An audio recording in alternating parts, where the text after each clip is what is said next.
Great Parents podcast. I am Not Great Parent Molly, and this is Not Great Parent Nathan. Yes, and my can is empty. I don't know why I left it on the table. That's all right. I am running low too. But we are... For those who are listening and not watching, I was referring to an actual can of Coke, not like my proverbial can is empty. my cup is not full My anymore. cup is not runneth over. And I'm running low on drink from Chick-fil-A. From Chick-fil-A, Yeah, which my is, tea. of course, the godliest of drinks. Oh, so yes. What is that? Lemonade? Just tea. Oh, okay. Yeah. Well, there I'm you go. boring. I drink unsweet tea. Well, that's all right. Pretty exciting. Yeah, very So, good stuff. Not great in general, but I think this episode, we're trying to be, as we've said, this is our New Year's resolution. We're going to be more practical, Right. less conceptual. So we're going to spend less time explaining at the beginning. Right. We're going to give you the condensed version at the beginning, and we're going to get to more practical I'm going to challenge stuff. myself here to be as quick as I can. What do we mean Yes. when we say not great parents? We mean go. Oh, sorry. I thought you were going to say Oh, it. you want me to do it? This is cutting into my time. Okay. No, wait. I'll do it if you Say want. go again. Give me like a countdown. All right. 3, 2, 1, go. That was really quick. Not great parents. The reason we're not great is because we are not living our lives to pursue the greatness of the world. Success, happiness, experiences, money, adventures, all that kind of stuff. We are pursuing life in what God says is good, which may mean we have to give up some of the greatness of the world to get more of God's goodness. And we're trying to lead our children that direction. That's why we're not great. Good. I didn't keep track of the amount of time, but that was pretty brief, Nathan. Thanks. Good work. I thought you were like your own little metronome. You can keep it perfectly in sync. So It's me. Yeah. It would be the most sporadic metronome of all time. that's true. That's true. That is- But we are currently in a series called Family Matters. I know. Family matters. So for some of you, it might take you right back to your childhood, to That's the right. shows. Good old sitcoms, good old Yeah. family-centered sitcoms. Yes, last episode, you can go back and watch it, but Nathan went ahead and did the piano. Here we go. That's how. Yeah, name that tune, guys. It's the Family That's Matters exactly. one. So we did talk a little bit about sitcoms last time, but we Yeah. are calling it Family Matters, and we are talking about the role of Mhm. family Yeah. in why we have family, what the purpose of family is, Mhm. and what it does, and what it's used for in terms of getting our families focused and centered on the goodness of God. Yeah, So- and in particular, what we said last time was, just like we've done good, not great, the kind of duality we've created here is that in the modern kind of American individualistic mindset for families, it's primarily been about, hey, the job of the family is to help prop up the individual. And what I Right. mean by is, a good family is one where every kid finds their thing. Finds their thing and excels at something. That's right. And our role as a parent is to help them reach their max potential in that area. That's right. And maybe it's not even like a thing, like a skill. It might be, and I hear this now all the time, of living your authentic self. It's, one of my kids said to me the other day, Oh, no. I was talking to them about some bad behavior they had. Like it was significant. I mean, it was about like a thing they had done That was definitely bad. immoral and sinful. And they said to me, you're trying to change who I am. Well, yeah, if you're being a thief or a liar or whatever, They sure am. They said, you're supposed to, what did they say? Did you You're laugh? supposed to help me be me. And I said, who told you that nonsense? I ain't trying to make you you. No. I'm trying to make you who Christ is. And I Yes. said, because I said, you know what you are? You're just like me. We're You're all deceptive. sinners. You're mean-spirited at times, just like I am. We're And- selfish. We're all these yes, things. and I said, our goal is we want to become more like Christ. And I said, and of course, I went on, as I do on this podcast, but I'm going to do less of this year, a really conceptual rant. Oh, yes.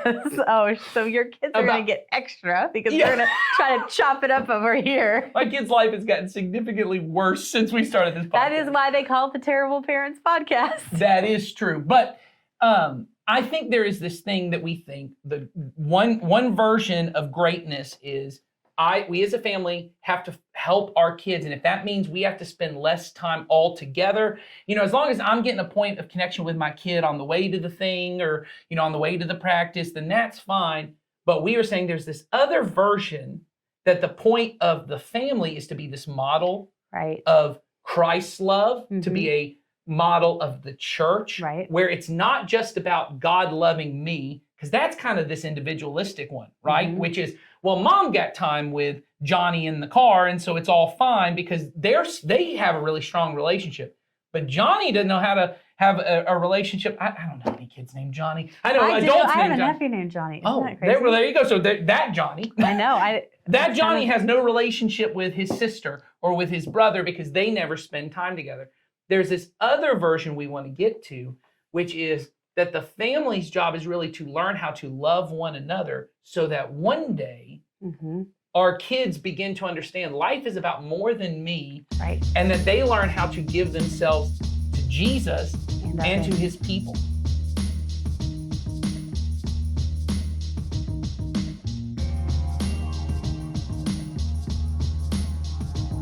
Family is a training ground for you and for your children to learn what it is to live in community and not have it be an individualistic community. That's right. That it is a community, because ultimately they're going to be in a community. We want them to choose to be in a community of believers and a community of people who love Jesus. And so part of that is giving up, this idea that everything revolves around them.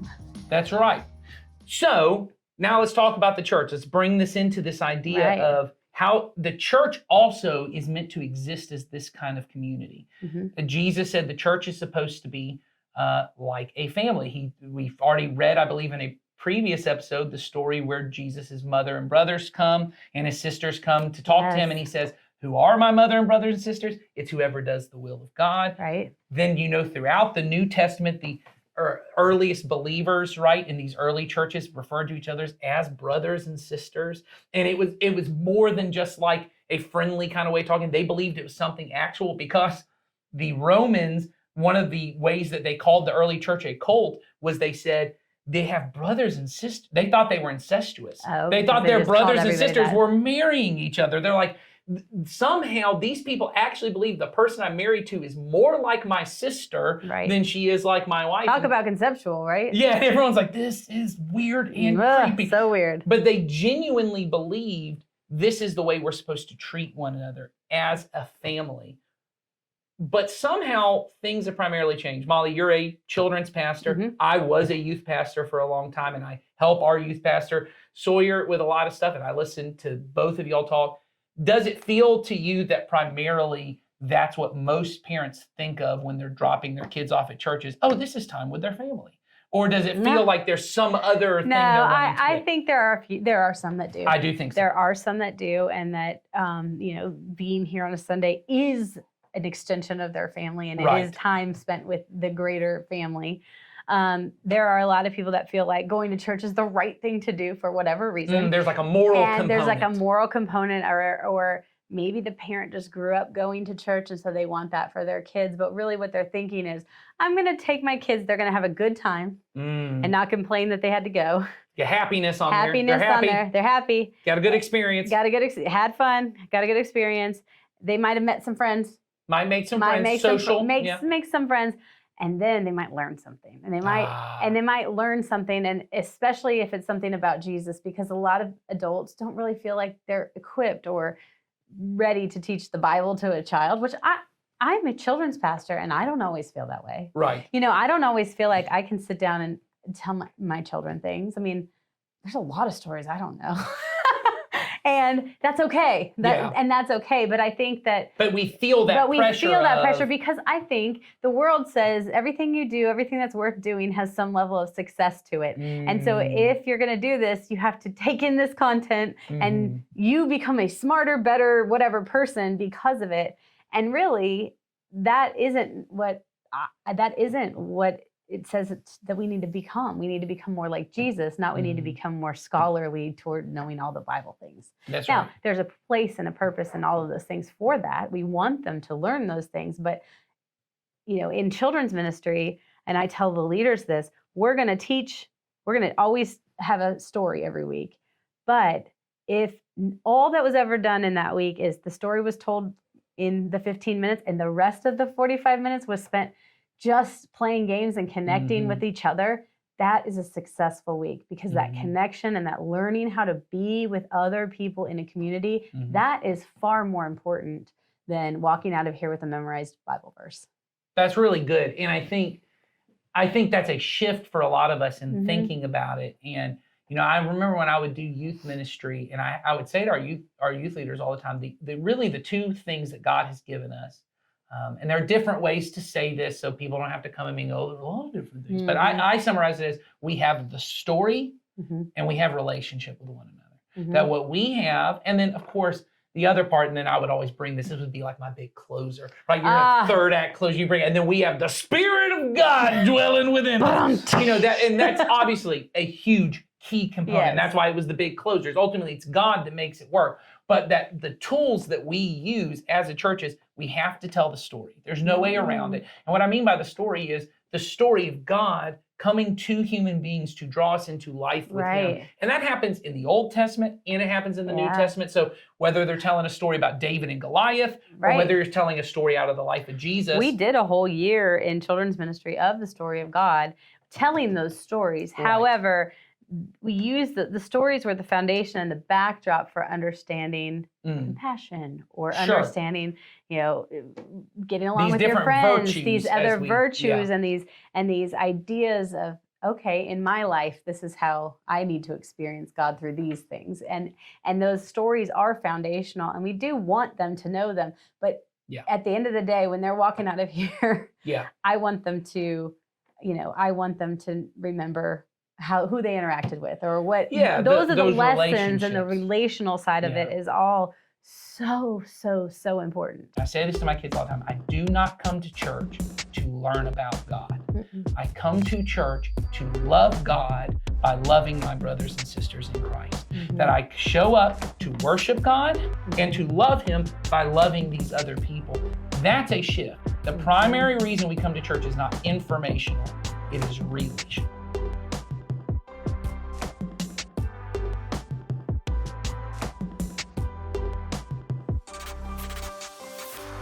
As a parent, when you get in the car, what are you tempted to ask your children? Oh, yeah. We're going to get practical here, guys. What'd you learn at church today? What'd you learn at church today? I have said that so many times. Oh, I still say it all the time, and I don't want to take that away from that's my opening question. That's a good opening question, and I think that's a fine thing to do. But here's big enough. Here's what I would say is I would just put in your head. It's just in the background of maybe moving a little away from this question, even though I said I still ask that question sometimes.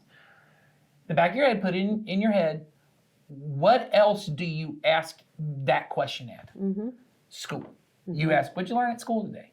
What'd you learn at school today? And there's a way in which you turn church into another form of school, that it's about or some sports thing or some other thing. Sure, well, what'd you do today? What'd you learn at acting class, or what did you learn at, whatever. Yeah, so the conversation I've been trying to have over the years with my daughters has been, so who'd you see today? Who'd you spend time with today? Tell me a funny story that you and your friends had. Tell me something that happened, or what's something that Mr. So-and-so said, or Miss So-and-so said about this. I wanted to know who their teachers were. I wanted to know who are you interacting with and what happens in those interactions. Because like I said at the end of the last one, I had to tell my kids regularly, hey, you don't just come to learn about God. You are going to learn about God. That's the nature of part of being it. around it is you're going to sit in large group, you're going to hear the stories, you're going to learn them. And that is really important. I don't want to take that away from it because I don't want anyone to hear, hey, the teaching doesn't matter. Otherwise, a large chunk of what my job is might go away. Me too. This is that's not why. Those things are, like we said before, they are foundational things. Learning the Bible is critical. Is important. It is just not the thing. It's not and the story exists within the context. I see my job often in preaching as not even teaching people things. I'm trying to give context for why we do what we do as a church. I'm often trying to help people understand, hey, the reason that we have you in small groups, or the reason you should get back involved serving, or the reason you should show up to worship on Sunday, or the reason you should do this is look at all of this in the scriptures that talks about our life together and our life with God and what gives life to those relationships. So the story matters, and you have to have those stories. Like we said, it's really all we have: the story, the spirit, and the relationships that we build. But the relationships are critical to this. So I think asking my kids, Who'd you interact with today? Mhm. What happened? That's a good way to start shifting the Right. thing, because otherwise it feels like a quiz. Right. And I've been someone who has quizzed before. It starts with, what'd you learn today? And then I'll say, what was your story today? Yeah. And then I'll say, oh, and by the end of it, when I'm just grasping for questions, Mm-hmm. it'll be, well, who was there today? Or who was this? Mm-hmm. And that's not as important to me. Well, and so I have to just put that into my own practice. Mhm. And that's what we're challenging you all to do, is to kind of shift your mindset from church is all about learning a story Mhm. to church is about being part of the community Mhm. and interacting with other people. And Yeah. so you can ask about the story. That is absolutely fine. But Mhm. like you said, who'd you interact with today? Who was your leader today? Did you have any, did you Yes. have anything exciting happen today? What was the most fun activity you did today and why? Who'd you do that with? Because they're not doing it by themselves. They're doing That's right. everything with somebody else. Or here's another good one I think is a good question. I know none of us want to be negative about things, but sometimes you have to be. Go, did someone get on your nerves today? Oh, I've asked that. Did something frustrate you today? Did something disappoint you? And often your kids will bring more things out there, which honestly gives you a chance to step in here and say, so I've had my kids say before, oh, so-and-so was so like rude during the story. They were talking the whole time. They were distracting. When I've asked them, what story did you hear? And they go, honestly, I don't think I could pay attention because so-and-so was being rude. They were talking back to the teacher or they were doing whatever. And I think in that opportunity, I've had opportunities because, believe it or not, lots of times children behave like children. No. Yes. And so there's lots of times where there's someone who's rude or disruptive or talking during class. Yes. So I've often been able to do two sides of this, to be able to say to my girls, well, you know what? I'm really proud of the fact that that wasn't you today. And also say, and sometimes I know it is you. Because sometimes they tell me it's you that was disruptive in class today. But being able to say, that's a good reason for us to try and be respectful to the teachers, to try and be obedient when they tell us to do something. All of good godly virtues that kind of step in, right? And we say, because, and this is teaching the story of God within the context of the community, because we want to help our brothers and sisters in Christ also be able to hear the story and participate. But I've also done the other side of this, which is one of my girls will step in and say, so-and-so was so rude. They're so annoying. I don't even know why they come if they're going to act that way. Yes. And then I can say, hey, don't you know what it's like sometimes to have a bad day and be kind of rude or be disrespectful or be whatever, and say, maybe instead of judging your brother or sister in Christ, maybe what you should be doing is trying to find ways to help them. And maybe the best way you can help them is give them another chance next week. Don't go in with a lot of bad feelings towards this person. Don't assume they're going to do the wrong thing. Yeah, and if you see them doing the wrong thing, instead of sitting off to the side going, well, I hope someone gets them, because that's I have one daughter in particular that really loves when someone else gets got. that I don't get got, I go get. I know that child. And so I want to make sure they get got. And they loved seeing that and saying, instead of sitting there, maybe you should step over and go, hey, let's be quiet, let's pay attention. Because often, this one of my child, she's older than some of the other kids. I said, the other kids look up to you. And so if you'll set the example and even tell them, hey, don't do that, that's not cool, they'll respond more than they will if the teacher's getting on to them. Yeah, because, and then you also use that as an opportunity to teach them how to appropriately help somebody see, hey, you might need to make a change or a correction or whatever, and in a loving context, not in a, you're a terrible person. That's right. You should shut up, blah, blah, blah, blah, blah. Or maybe my goal is, I need to, and then I'll say, one of the commands in the Bible a lot is to bear with one another, to put up with one another. And maybe the best thing you can do is, maybe they're just having a hard time. And there are a lot of kids that come to our church or in their school system, and all kinds of stuff, and they have special needs. They have other needs, and sometimes the way they behave to children feels weird or disruptive or whatever. And say, hey, maybe the best thing you could do for other people is not to judge them, but instead to just be patient and to give people a second chance. See, that's a way to take these stories in the Bible, right, and these concepts of compassion and forgiveness, and to bring it into a context where now they can practice it.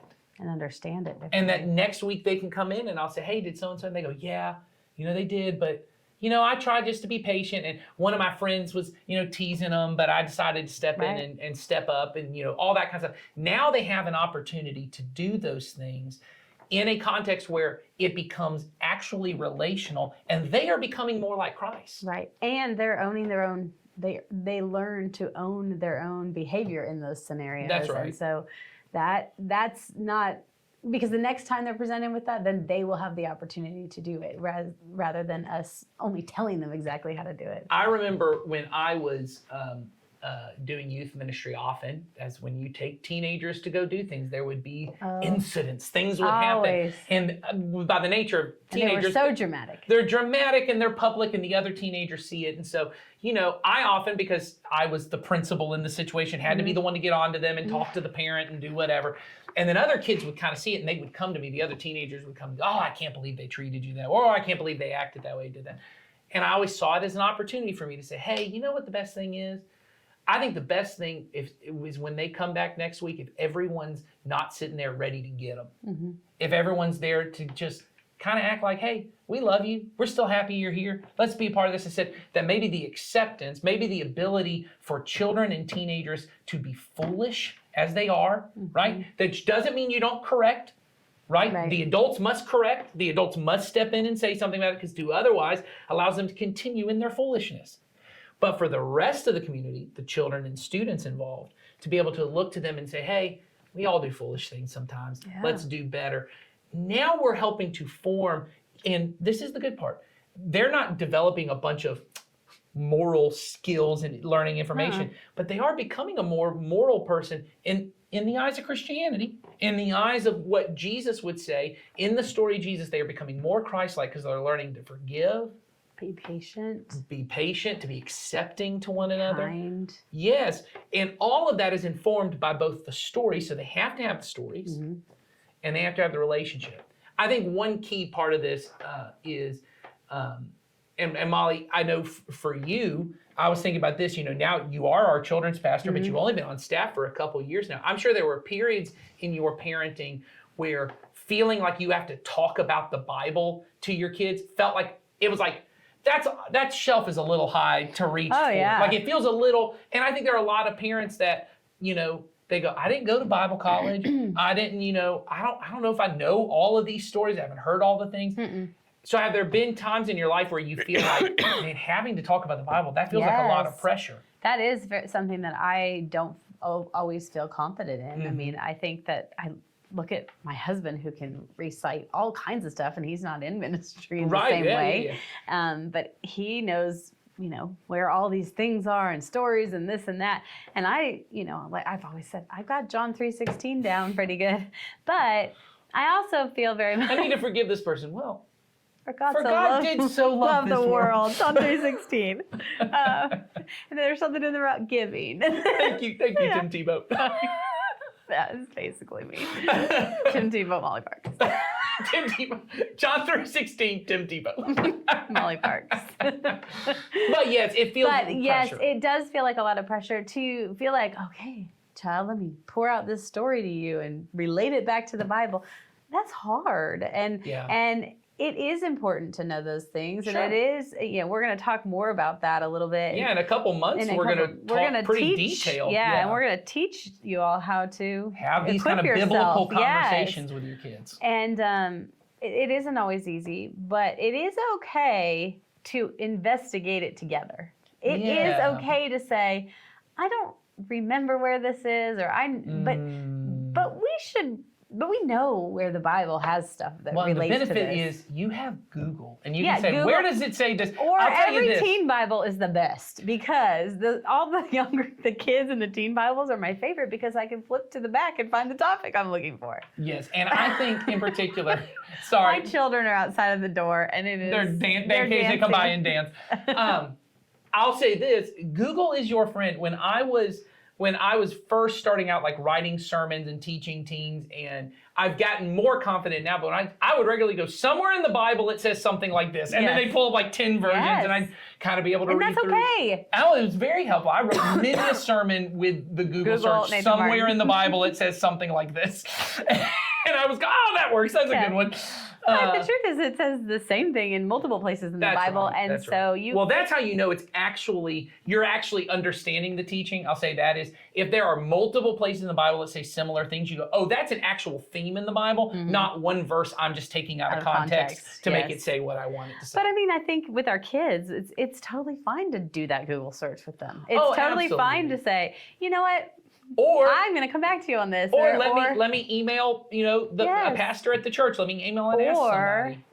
Why don't you ask your large group leader about that this week? That's a great one. We yeah. talk a lot about these other relationships in our lives, and as adults we have them, and as we want our children to have them. So, as we're talking to our children and they're asking questions and there's different scenarios, bring those other people in. They are invested in your child's life. Well, and I think so. Here's what I'll say about it feeling on the top shelf. I think that's why asking these relational questions, I think sometimes it's so much simpler for us as parents. I think sometimes we don't ask we don't even ask what you learned in church on Sunday because we're afraid, what if they say something and I've never heard that story, or I don't know, or they ask a question about the story that I can't answer. I learn a lot from my preschooler. Yeah. When he was in preschool. Now he's not, but when he was preschool, he'd come home and and so does the teacher in there. She says all the time to me, she's like, I just love these versions of these stories because I can relate to them so much better. Well, anyone who's ever taught in children's or students eventually sees, oh man, I learn more because I have to really understand it to teach it. But what I was trying to say was, I think if you as a parent would go, let me take the pressure off of the Bible part. The church teachers are going to be pretty equipped to teach the Bible part. But what I can do is really help with the relational part of encouraging them, and not just with their friends, but as you said, with these adults. I really try to know who are my kids' teachers, not so like, I want to know who's in there teaching stuff. Yeah. It's so that I can be able to really lift them up. I'm the hype man for Mr. Joe who teaches my kids. And Joe in return is the hype man for you as the parent. And it's not, and that's what it means to be in the community. Mr. Joe is actually a teacher. I realized after I said it, it might have sounded like I was saying little Johnny again. No. Mr. Joe is awesome. And Yes. one of your child's teachers. Yes. And it is, like you're saying, you hype Mr. Joe up, and all of a sudden your daughter feels like, that is enough. Yes. And not only do I already know I think Mr. Joe's cool, my dad thinks Mr. Joe's great too. So that even becomes a safer place. And then me as a parent, I also should have people in my life. That's why we have our parenting ministry and things with other adults. Mm-hmm. Because I, as a parent, might want to go to a parent who's been there, done that, and say, oh, have you ever had a conversation with your child about X, Y, and Z? And I want to be able to reference something from the Bible, but I don't really know where or whatever. Yeah. And just, there's guidance you can get from there. So we are talking about the relationships and we are talking about the relational aspect of it, but the foundational part is in the Bible. And so they go together. They're not separate.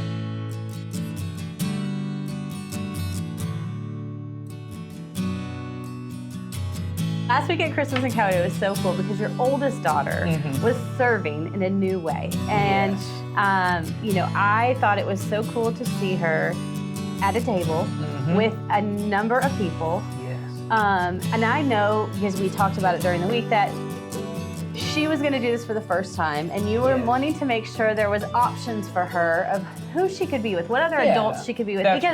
Because you are very relational, and you had been asked to walk with the families, and that isn't necessarily the same. And no one wants me gift wrapping. Right, no one wants you gift wrapping, or me. Yes. Talking, yes. Gift wrapping, not necessarily. But I think that, it was cool because God's gifted you and your daughter with different skills. Mm-hmm. And this both was useful to the church. Both useful to the church and in serving others. And God, made sure that there was ways that he could use both of you. And what was so cool to see with her was that she was at this table interacting with other people. And that I know, because you had talked to me about it, that there were multiple tables she could have been at with the different people she had already had existing relationships with, that she would have been comfortable with. They would have been happy to have her there. And the cool thing is seeing that you guys were serving together as brothers and sisters in Christ. Right. But that it wasn't you and her right there together doing it and serving, it was now all of a sudden shoulder to shoulder in the working towards this greater good of God with Mhm. the skills and with the gifts and talents that he had gifted each one of you, and you guys Yes. got to both put those things into place along Mhm. with a lot of other people Mm-hmm. and do God's work. And so it's cool to go from, you know, when you start taking it out of the family context into the bigger church context. And it was really cool to see it because I also have a relationship with her Mhm. and came to her table. And I remember stopping and thinking it was very cool to see Yes. her just doing, like, just rapping and taking Being charge one a of the little bit adults, and yes. laughing with some of the teenagers. And then she Yes. criticized my rapping, but that's fine. I didn't I didn't take it too Yes. personally, but she wasn't being mean about it. She No. was just like, oh yeah, that's not good for you. Well, because she felt in that situation, I'm just another, in this situation, though she was probably the youngest person in the room rapping, she goes, I am an equal part of this She church was. and what's going on. And it allowed me, instead of being the father in the situation, I could just, as we said, be brother, sister in Christ in this relationship and watch other adults influence her, guide her, kind of correct her along the way, and then encourage her and say, man, you're doing awesome. And the amount of adults in our church who came to me and said, man, I was so impressed It with your was daughter. awesome to see. Was just amazing. And I think about for so many parents in our church, especially if you've got teenagers, man, if you could get them involved in our First Saturday opportunities All and these right. other opportunities where you could be there, because at First Saturday we allow the parents to be there, but you could see them interacting with other adults in the church, it would get you to start to get this glimpse of, man, this is what our family could be a lot bigger than just the 4 people in our nuclear family. It Right. could be this whole church family. And that there's a way in which, as they graduate and they get older, our relationships shift and it becomes more shoulder to shoulder, you know. And so, anyway, I just think it's this beautiful thing, and we want to really try and help. As I can see Molly's kids outside, ready for us to be done, coming in and Yes. dancing.